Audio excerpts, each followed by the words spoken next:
So today we're talking about it's story time. In many of my talks, I've often referenced different times of my life where I've had experiences that were quite beyond the norm, whether it was making love in the astral plane or having experiences that were out of body and yet in the body and something beyond description. And a number of people asked, could you go deeper into that? Could you tell those whole stories, not just in the reference of whatever topic we were talking about? So that's what was the birth of this talk. And so I was sitting here this morning thinking about, because I have all kinds of stories about really things I can't explain. And I always ask myself, so why do we want to do this talk today? Why is this of any value to anybody? It's one thing for me to have had all these wild experiences, but why is it of value to anyone? And what really dawned on me is these experiences I'm going to share. And I know that, we've all had them, and I think it's like we've had them in sometimes very tiny ways, sometimes in full-blown, wow, I can't explain anything. I'm literally having a, Kundalini awakening or something. But it's beyond explanation. And these moments that are beyond explanation, I think for every one of us, are little hooks into what is actually reality. It takes us beyond the 3D perception. It takes us beyond what our language can describe. Because sometimes if our language can't describe it, we don't think it's real. Or if it can't be explained by the prevailing science that is accepted, it must not be real. I must be crazy. I must have made it up. I must have been imagining it. There must be something wrong with me. Why hasn't anyone else experienced this? So we second guess our very experience here. And it can be subtle. Like it doesn't have to be something, that's book-worthy or mind-blowing. And I think what's really beautiful about when we start to experience these things and allow them to be real, even if we can't explain it, it opens each one of us up to who we really are. And I think this is really important.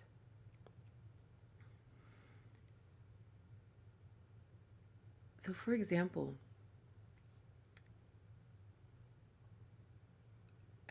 and I think it's also important to know that,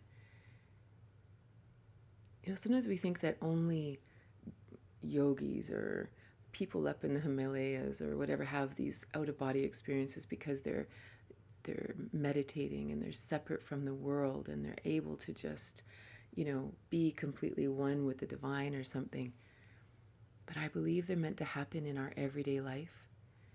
And I think the answer is simply listening within to these subtle things.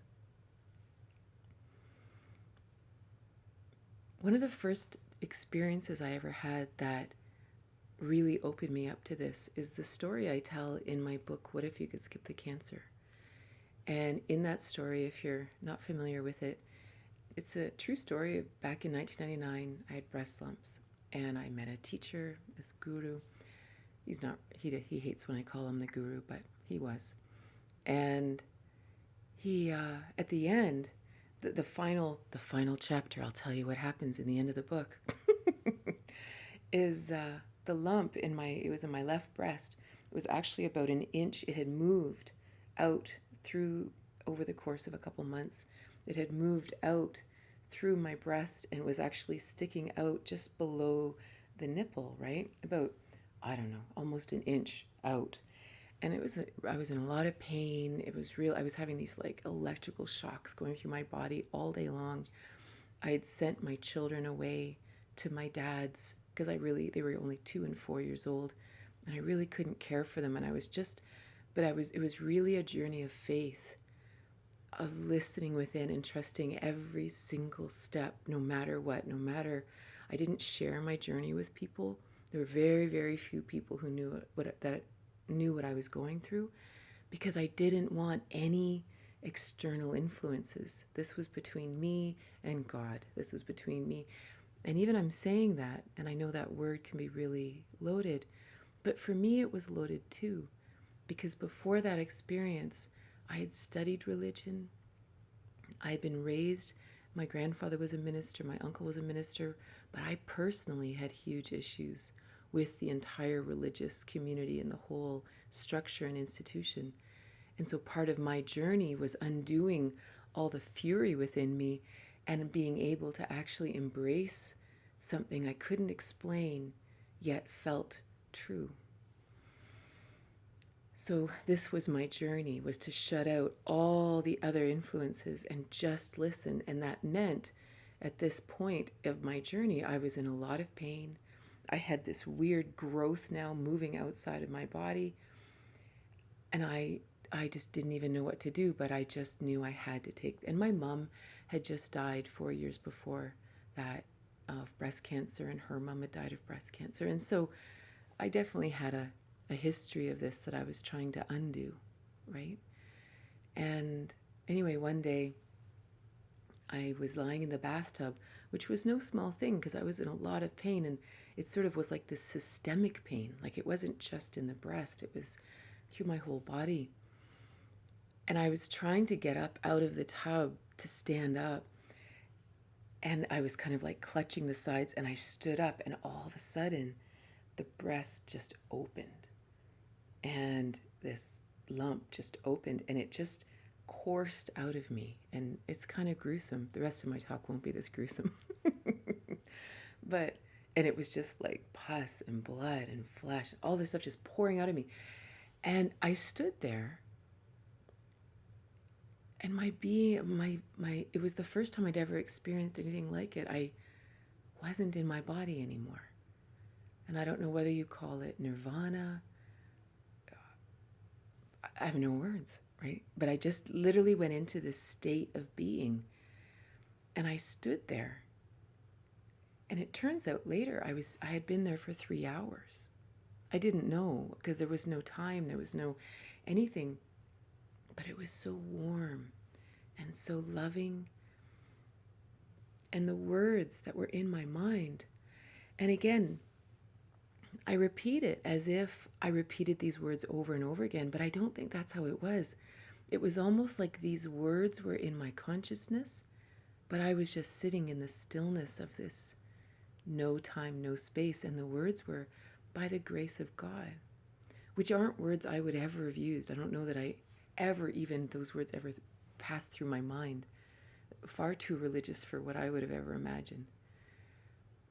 And when it was all over, my breast was practically gone. Like it had just completely released my whole system. And what was really weird is up until that point, because I know you want to know this,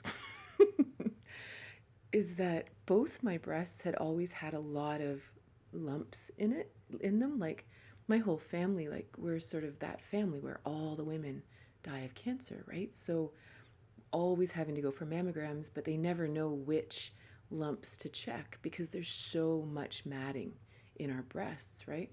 And before this happened, I used to have to wear like 3 or 4 bras just to actually do sports or anything because they were so much pain all the time in my breasts. Well, the wild thing is, after this happened, after the lumps were gone in both, I was going to say all my breasts, all 8 of them, no, but they were gone in both of them. Like it cleared my whole system of something. But the wild thing about this experience, this thing that happened, this 3-hour out of body, in body, out of time, out of space experience, it wakes you up to something that you can't explain. Like it's almost like it's that, what's that Leonard Cohen saying? It's the crack that lets the light in. You know, it's that shift that says, oh no, what you've been told is not nearly complete. these beliefs that confine us, that make us believe that the world is small and scary and beyond our I don't know, beyond joy and all these things. It's not true. And that's what these experiences do. They just open up something that make me realize I'm not so smart.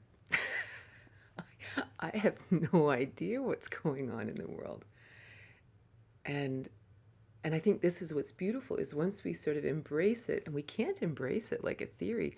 I didn't tell anybody, like I didn't write the book, What If You Could Skip the Cancer, for another 10 years, right? That experience happened in 1999. What If You Could Skip the Cancer came out in 2009. Like I couldn't tell the story. I didn't even know what story I was telling, because it wasn't founded on solid science, And so that was probably my big first awakening to that. The next story I want to tell you is, it happened after I was separated from my husband. And for those of you that don't know, I was married for 20 years, and children and farming and all kinds of interesting journeys and segues in life.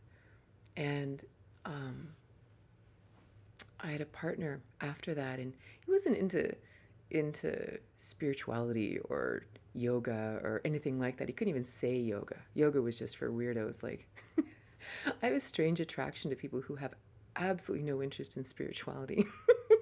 I don't know why. It's like maybe it's the complementary attraction or something.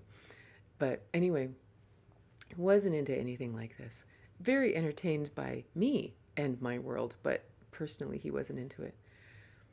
Well, one night, I was lying in bed, and I'm just like lying there, and all of a sudden, I could smell his breath. And I was like lying there thinking, it's weird. I had never even identified that people's breath smelled differently. Like it wasn't like that. I think even having been married for 20 years, I was kind of used to only smelling this guy's breath that close, right? Like who do you ever smell their breath that closely, right? And but this was definitely this man's breath. So, and I'm not clairvoyant. I don't see auras. I don't see spirits. I don't see anything like that. Lots of people have beautiful gifts of clairsentience and clairvoyance, and I don't have that. So this is not within my wheelhouse, right? And I was lying there, and I kind of just relaxed my eyes a little, right? I didn't kind of know what I was doing, but I just sort of relaxed my eyes, and suddenly I could see his face. And of course, I'm open to the fact that I'm making this up, right? At the time. Like, I'm like, well, even if you're making it up, at least it's a really vivid fantasy, this will be fun, right? Like, who knows what's really happening, but, I'm just lying in bed. May as well try.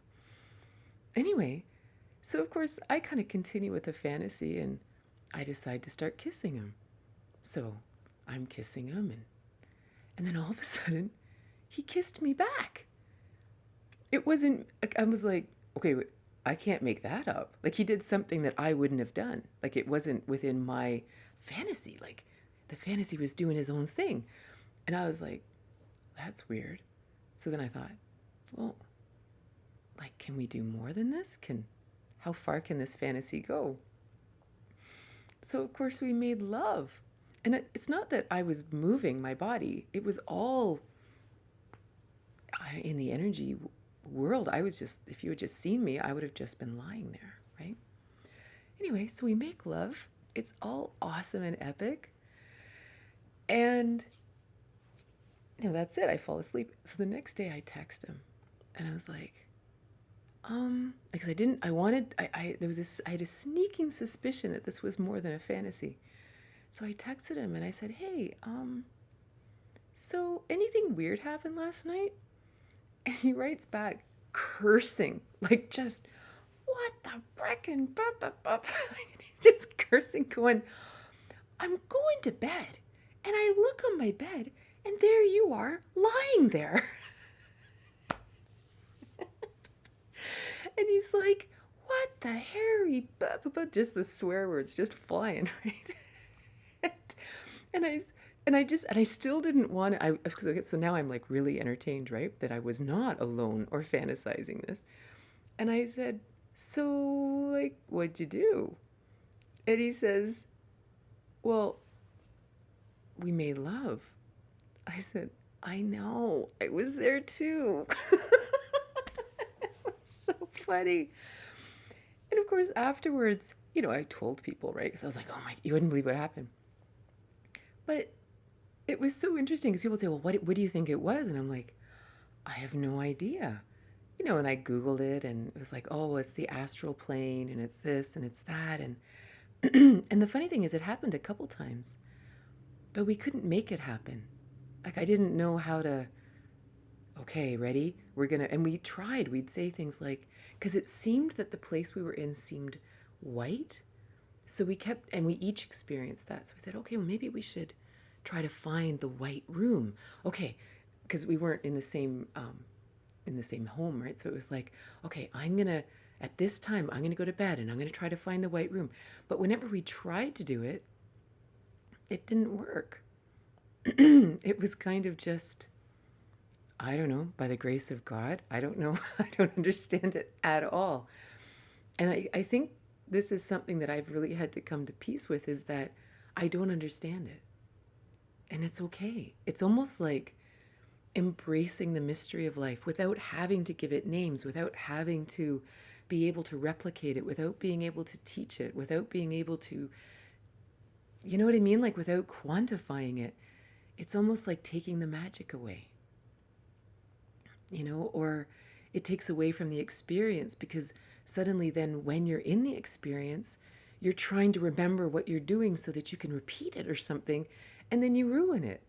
You know what I mean? It's sort of like being in deep meditation, and all of a sudden you realize, I've done it. I'm in deep meditation. But of course, the minute you go, oh my God, I'm in deep meditation, I'm not in deep meditation anymore.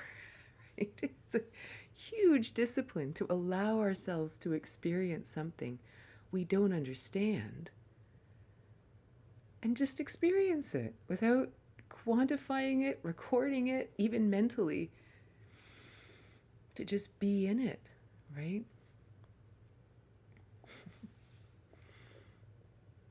So the next story I want to tell you is similar to that one, but I want to tell it to you in the way that I want to tell it to you right from the beginning, because I believe all of these kinds of experiences are here for everyone. But it's like we all have had little hints, little things that have happened that have stored themselves in our soul, almost like waiting for later. So many years ago, like, I don't know how long ago, but maybe 10 years ago, I read a book called Aphrodite's Daughters. And some of you guys have heard this part of the story. And there was a story in this book. It was a book of all these women's stories about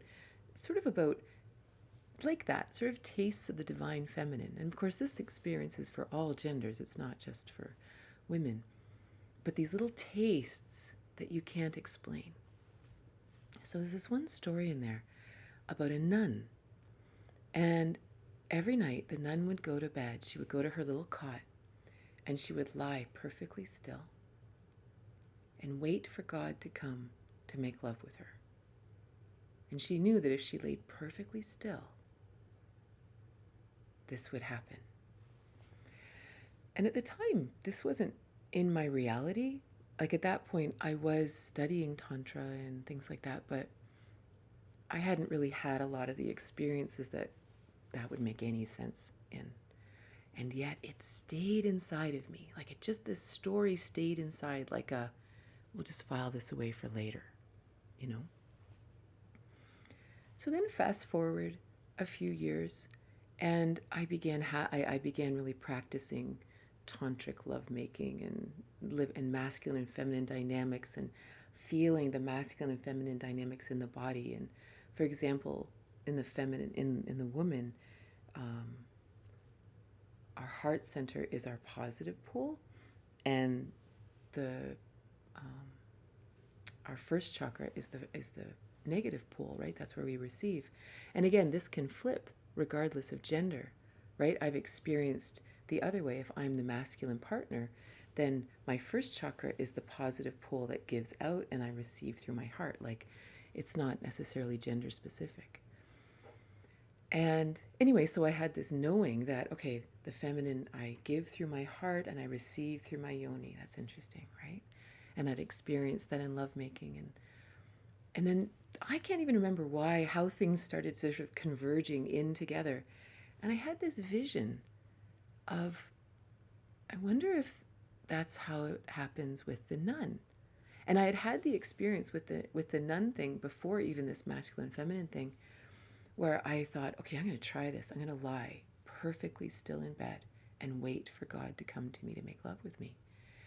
And sure enough, not always, like sometimes my brain was too active and I couldn't actually lay still. I couldn't actually come into stillness in any aspect of my being, just like when meditation's a challenge, right? But every so often, the stars would line up for me and I could lie perfectly still. And all of a sudden, my body would just go into these waves of orgasm, like you literally just have to breathe deeply just to actually not push it down, right? To actually allow it. And I was like, whoa. And then about a year later, I started integrating this masculine feminine polarity, right? Like that giving from the heart and receiving through the yoni is like how far can this go? So I started playing with that. And at that point, I had launched my course called The Radiant Woman, all about healing women and coming to wholeness. And I included that meditation in that course, like to really experience merging with the divine in the sacred feminine form. And again, regardless of gender, and so then I actually shared that meditation on Insight Timer. One of my meditations on here, one of the older ones, is called, I think it's called Merging with the Divine Feminine, or Merging with the Divine for Women, or something.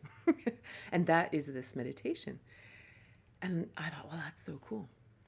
So a couple of years ago, I'm doing in my travels, right? I'm traveling around the world. And one of my students, who was a man, was taking one of my Tantra courses in Canada. And he and I were really good friends. We actually met. Like he just, it's really beautiful. Like, again, even meeting people like you guys, you just click, right? And sometimes I would just click with students just through their homework. It's like, whoa, I think we're friends.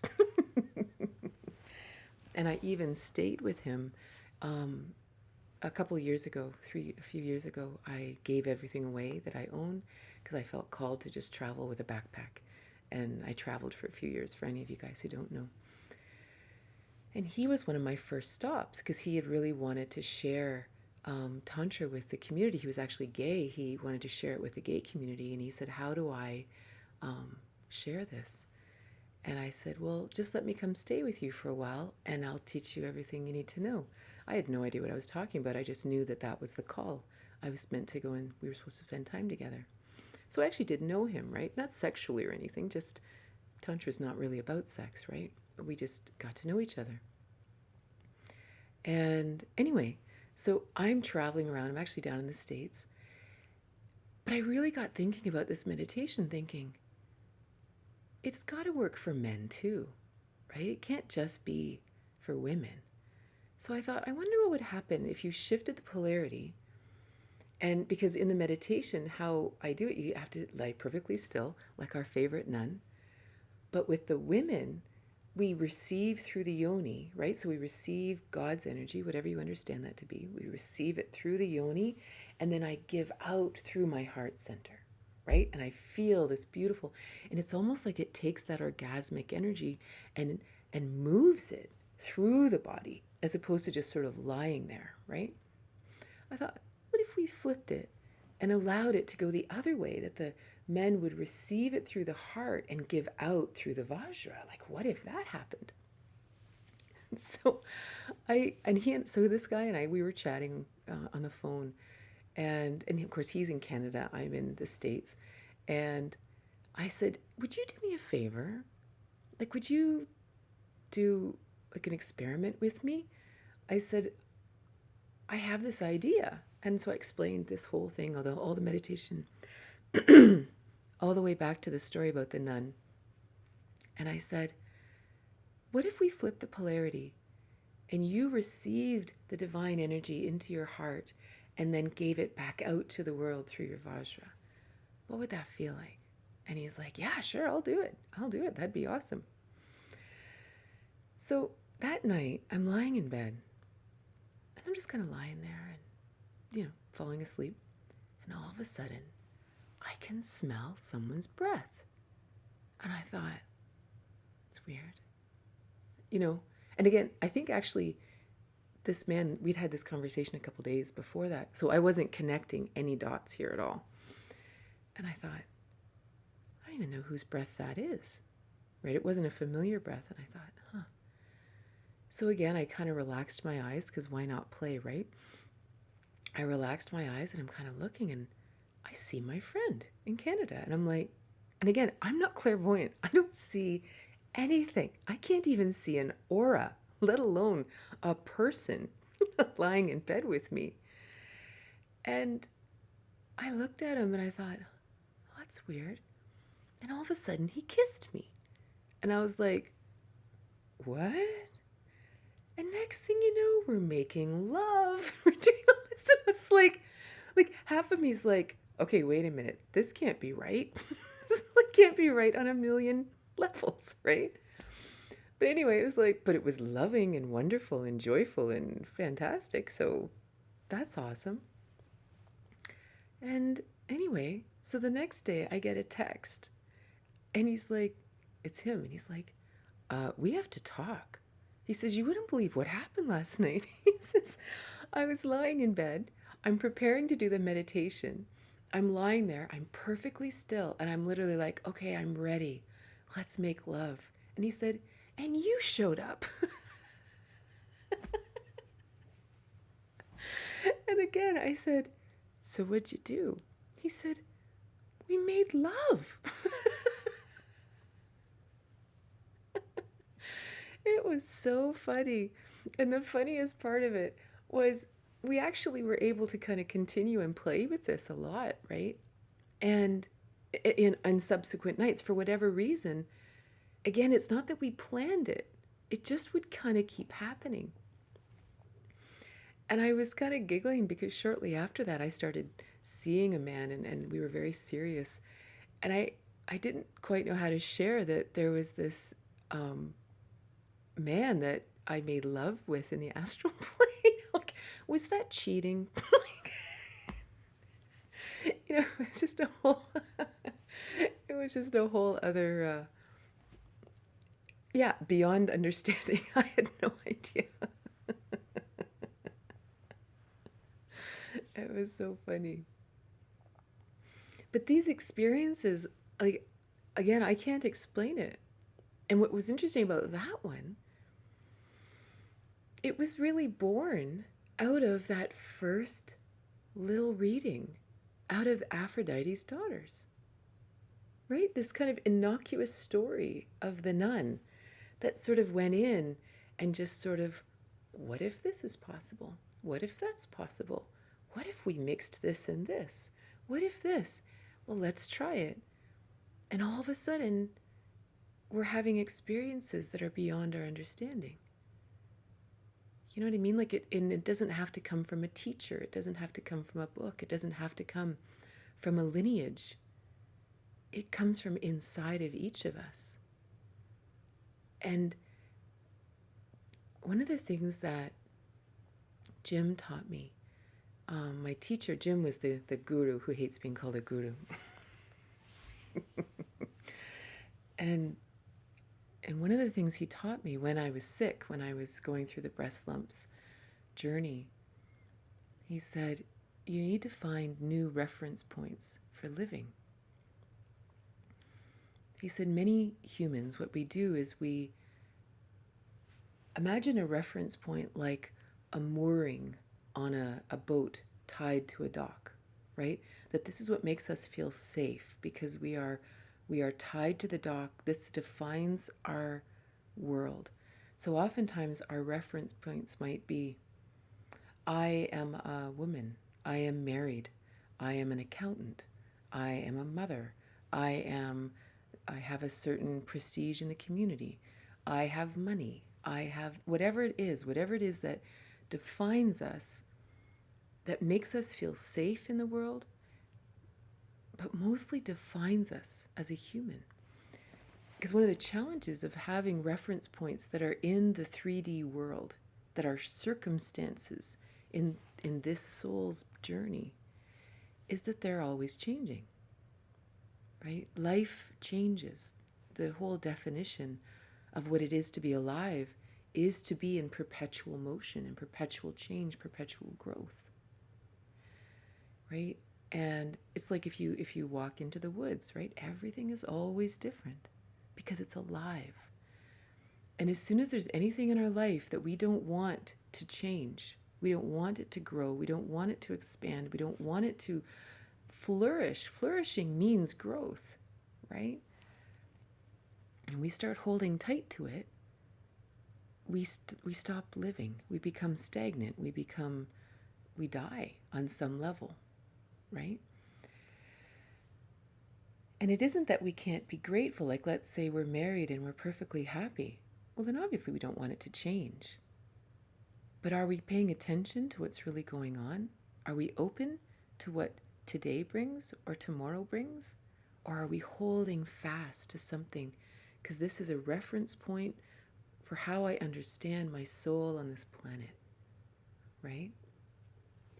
And of course, this has so much to do with learning non-attachment, the Buddhist non-attachment, things like that, that it isn't about not caring about people or not caring about life or not having passion.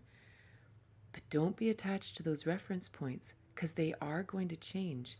And not only does that attachment throw us off and stop us from growing, when they change, we're going to go into massive crisis because they will change, right? Look at even like aging, right? Look how hard we try to stay looking like we're 18 or something, as opposed to going, my son always laughs about, because I have all this gray hair, right? And he always jokes about that. He calls them my wisdom threads. Right? I earned every single one of those pieces of gray hair. And it's like, what's wrong with having gray hair? What's wrong with being older? What's wrong with our bodies actually being as old as they are? Right? I mean, I love like naturist communities, right? Anything that we get to be naked at. And people often would say things, but you don't want to see all those naked bodies, at that age and in that state of being, whatever. And I'm like, why? It's like my body is literally the picture of everything I've ever been through in my life. The surgeries, the life, the babies, having gained and lost 1,000 pounds in my life, who knows, right? But it is the body that's brought me through 5 decades of life. How awesome is that, right? So to have attachment to the body not aging is weird, right? Like talk about stagnation and frustration, right? So this is where Jim said we need to find different reference points. We need to find eternal reference points. Because when we find, these are these moments, like for me, this might be, making love with my friend in the astral plane, but it doesn't have to be. And it certainly wasn't like that.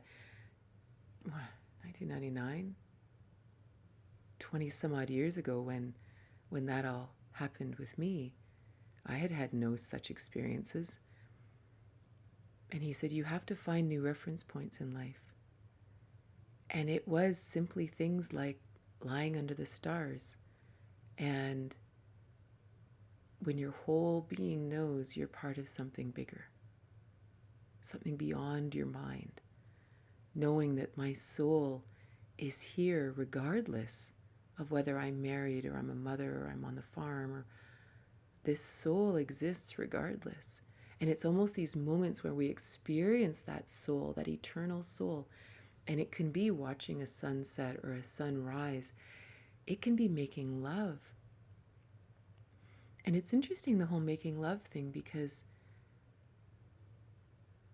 this is truly one of my great calls to Tantra. It was like when I was first married, or even for most of my marriage, again, we had the perfect 3D marriage, right? We had it, we were literally that perfect couple, great business part. Like, we really worked well together, you know. We had great kids. We had the boy and a girl. We had the whole $1 million family, whatever you want to call it, right? But I deeply knew, my soul knew, there was so much more possible between two people. Even though what we have is what we're supposed to want, right? When we split, people were like, what?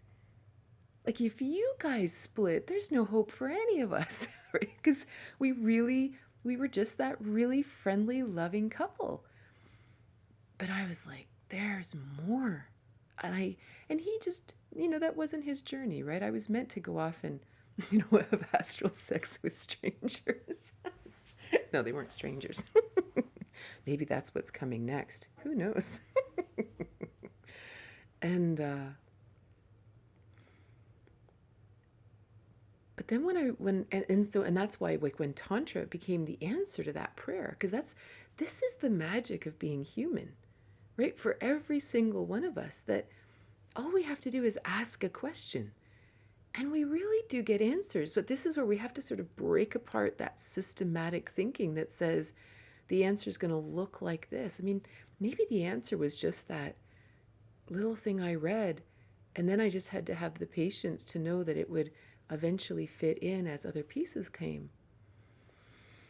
But there's sort of a great peace in knowing that, well, that's an interesting question to ask. We'll let that float around in the ethers for a while, or a decade, or who knows. And in the meantime, we will continue to live and have interesting experiences, right? Because when we're open to mystery, we can't plan it. We don't even know what we're looking for. We don't even know what the other ingredients are. So we just have to kind of walk around with this open heart going, okay, well, like, let's see what's next, right? So Tantra comes into my life, and I begin my study, and that's a great big long story. But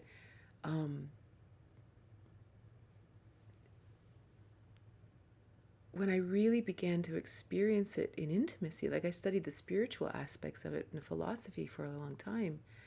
And when I finally experienced it in intimacy, again, all I was really doing was we were sort of like shaking up that system, shaking up that 3D model, and even asking the question, what else is possible? And so at the time, my husband and I, we went to Jamaica, and all we did was say, because he didn't know anything about Tantra, it wasn't his interest. And I didn't want to be teaching him, so I just said, well, let's take ejaculation off the table, like, no more trying to make each other orgasm and stuff like that, because that's kind of a 3D thing. And I said, and we'll play with these masculine, feminine polarities in the body, right? And miracles happened. Like, we had absolutely miraculous experiences that we could not explain. And there was no rules. There was no, and here's the ritual we performed, and then we had a 7th chakra awakening or something. It wasn't like that. We just played. Like, it was just like playing in the mystery. Okay, well, what else is possible? With piles of passion and fun stuff, right? But in that, there were these little moments. And I believe that this is one of the things that calls a lot of people to the study of Tantra, is that, you kind of may have sex, but every so often there are these little moments of like divine connection with this other person. And it could be someone who you're married to or in a long-term commitment to. It could be a one-night stand. It could be a first date off of Tinder. It could be anything. But you felt something new. You felt something different, and it connected your soul and opened something up in this moment. And you went, wait a minute, there's something there. And those moments are the point. Those are the reference points. Those are the things that never change, right? And that's what Jim always said. He said, if you find these reference points, and that's your mooring, that's your connection to the dock, that's what you're doing, nothing can shake you, right? Whether you age, whether you're in relationship, not in relationship, whether that's your job, whether you have money, whether you don't have money, whether people know you or they don't know you, it makes no difference, because your reference points are internal. When I close my eyes, I know who I am from these tiny memories of my eternal self. And then I become free to experience this world from that place. Then it's like we really do become that spiritual being having a human experience. And we kind of go, whoa, and if things are difficult, we are able to have that witness mind and watch ourselves with great compassion, saying, wow, this is really hard. But we don't lose ourselves in it because we have these reference points. We still remember who we are. And I think that's why it's really valuable to even just as an exercise for all of us to just simply sit down. And one day I did a video many years ago called My Mystical Experiences. And I just talked about a bunch of these experiences, but it was really valuable for me to actually just itemize them and go, whoa, yeah, there was that. And yeah, there was that. Because sometimes we define our life based on the 3D experiences, sometimes the good days, but often it's the traumas and the hard days that we believe that this person I am today is the accumulation of all of those experiences. But what if I'm even also the experiences that I can't explain? Like, what an interesting weaving we become, right? What an interesting tapestry we become. That, yeah, there were those years on the farm, but then there was the ecstatic lovemaking. And then there was this other time, right? And then there was this moment when, I have this friend, and we've been friends for, 25 some odd years, maybe longer. Probably, 30 years.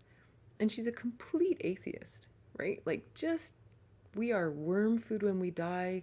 There is no point in anything that happens.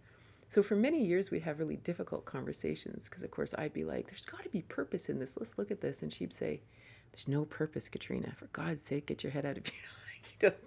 And then eventually we kind of came to this realization that we just really live in different worlds. So if we were having a deep conversation, she would actually say, all right, Katrina, whose world are we going to discuss this in? Because we don't really actually have common ground, right? Well, one day she was, maybe 10 years ago, she was climbing Machu Picchu, and she got to the top of the mountain, and she was sitting on the edge looking at the beautiful vista, and something happened. And she sent me an email, and she said, don't read into this, but I have to tell you, I was sitting at Machu Picchu, and I was looking out. Something went through me, and I have an idea I know what you're talking about when you talk about God. She said, but we're never talking about this ever again.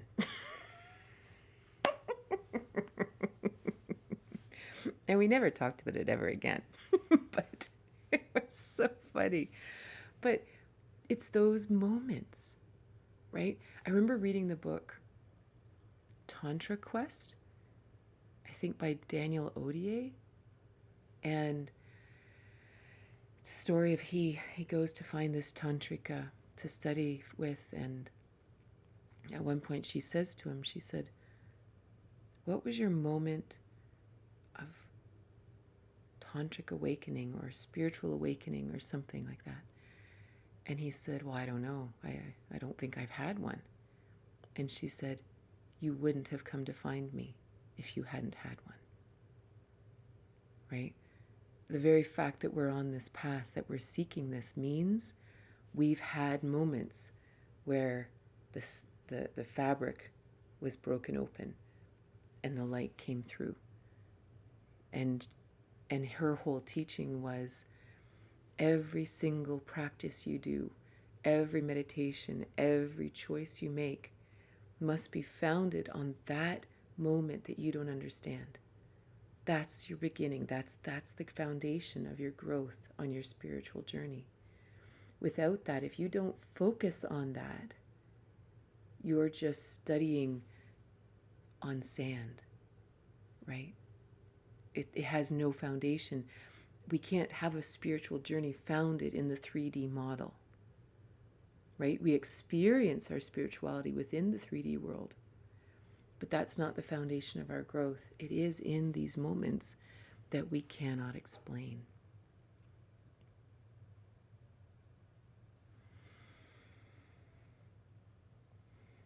The other beautiful thing I want to share is that when we've had these little reference points, we've had these experiences, and even if we remember the tiniest thing, it can be a moment when someone said something to you and it just filled you with joy and it filled you with love, and you'll never forget that moment. When you focus on that, and then we go out into the world, it's like we've heard a note, like we've heard a musical note, and then all of a sudden we start to hear that musical note out in the world, and we hear it over there and we hear it over there, like we become attuned to it, like we become attuned to that frequency, and suddenly we see it everywhere. And we also know when it's not there, like it somehow becomes part of our navigation through the world. And I think this is when life gets really interesting. This is when we really get to start expanding on that seed within each of us. And it's interesting because then what happens is you go and you find people, you find kindred spirits, just like everybody here, who have also felt that. They've heard that note. They've felt that frequency before. And then you're walking down the street with them and someone says something and you kind of just look at each other and you go, and you don't even have to say anything because you both heard the note. Right? And there's something about it. There's something about looking into someone's eyes and going, oh, you've heard the note too, huh? And there's no words. You just know it. And it just makes life so interesting.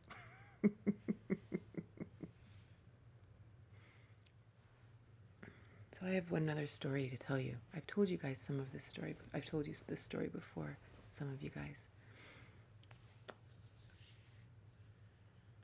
About 5 years after the lumps left, I was on the farm. My kids were, I don't know, 6 and 8 or 5 and 7. You know, that age that they like to fight about nothing. And I don't know. Things were hard on the farm. I was exhausted. It was difficult. And I'd had a day and I just said, the kids were fighting and I just couldn't do it anymore. So I walked out of the house and we had this wraparound porch. And I sat down on the porch and we had a laneway that kind of went, out to the road, and there were these maple trees along the laneway. And there was this one maple tree that had this low hanging branch. I'll never forget. It was like low and it kind of went out and up as if you would sit on it, right? And I just sat there in total despair, like genuine. I can't fathom how I can ever change anything. How am I ever? I didn't imagine I'd ever get off the farm. I didn't imagine things would ever change. I was just at the end of myself. And I just kind of looked up at the heavens and said, I give up. I don't even know what to do. And all of a sudden, this cool breeze just floated down over me. That's all, the best I can explain it was a cold shower of air just floated down through my body. And my whole body just went into this, I can't even explain it. All I know is this cool thing. And I just sat there, almost like it's like when you're in the shower and you just feel the water flowing over you and you're just experiencing the water. And then all of a sudden you realize you've been in the shower for half an hour. It's kind of like that.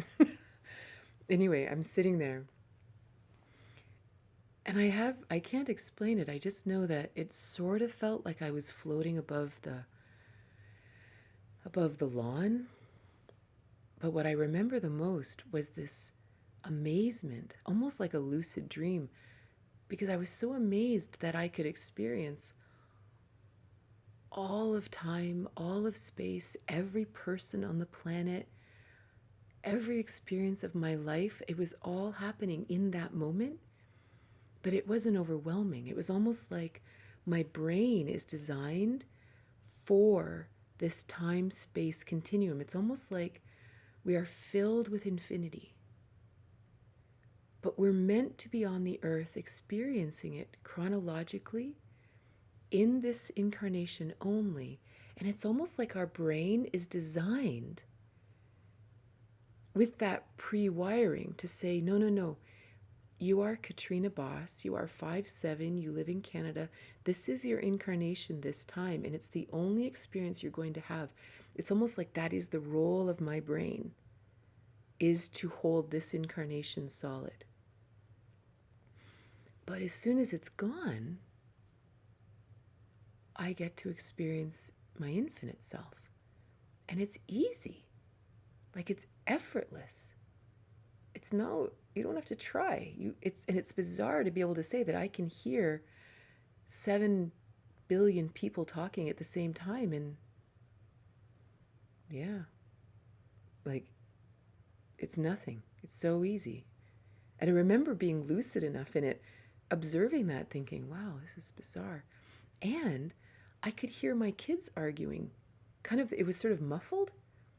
Like, I could hear them, but they was sort of muffled. But it didn't bother me. I wasn't upset about it. I wasn't all emotionally loaded like I was when I was, I don't know, in this brain. So I'm floating around. This is how it felt. I was floating around the lawn, just kind of in this amazement that I could experience all things. This interesting feeling. It was kind of like the Matrix. Like it felt like that. Like there was this information just coming down through me like this. And then next thing you know, and I, of course, my physical body's still sitting on this porch with my feet down on the steps, right? Sorry. And then all of a sudden, my husband comes walking out behind me, sits on this big Muskoka chair, this Adirondack chair, behind me with a beer. He sets the beer down on the arm, and says, "What are you doing?" I will never forget the distance between where I was floating above the lawn and him, like my 3D reality, saying, "Hey, what are you doing with a beer?" And I just didn't know what to do. And then this realization came to me that I had to come back. I had to somehow get back into that body. And I didn't quite know how to do it. And I didn't kind of know if I wanted to do it. But I knew I was supposed to go back. And it really did feel like, the genie having to squish back into the bottle, right? Or into the lamp. But it was really painful. And I remember as I was sort of squeezing in, my body started to cry, like my eyes started to tear. And I just looked at him and I said, I'm somewhere else right now. And I don't know how to walk between these worlds. And luckily, this was only a few years after the breast lumps, and he had come to most of my sessions with Jim, so he was really used to kind of this different world I was now playing in or navigating, or how I was perceiving the world. It's not his wiring, but he understood that I was in a different world. So this wasn't a huge shock to him. He just kind of went, oh, all right. A bit of a beer and let me come back into my body. And then, I must have shared it with him once I had words. But that feeling, like an answer to your question, that when you feel this oneness and then you get popped out, my sense is that this is a normal part of the journey. It's almost like we have these moments and then we come back into reality, but we just remember the oneness. It's almost like storing it. That experience, it can never leave me. Just like every moment of oneness you experience can't leave you. It stays in your heart. It stays in your soul. And it's almost like the story of the nun lying on the bed. It just sits in there, waiting to find a friend, And I think it slowly, like osmosis, just moves out into different aspects of us, like intuitively. Yeah, that's my, it's like, when you do energy healing, you trust that your hands will go where they're meant to go. You trust that your mind will know what to do next. And whether you're doing healing on yourself or you're doing healing on another, you listen and you become a channel. And it's kind of the same when we have these experiences of oneness, that we just ask, where do I place this? What do I do with it? And the answer comes, right? It's different for all of us. So thank you so much for being here. Yeah, I look forward to seeing you again soon. I hope you have a wonderful day, a wonderful evening, and we'll see you soon.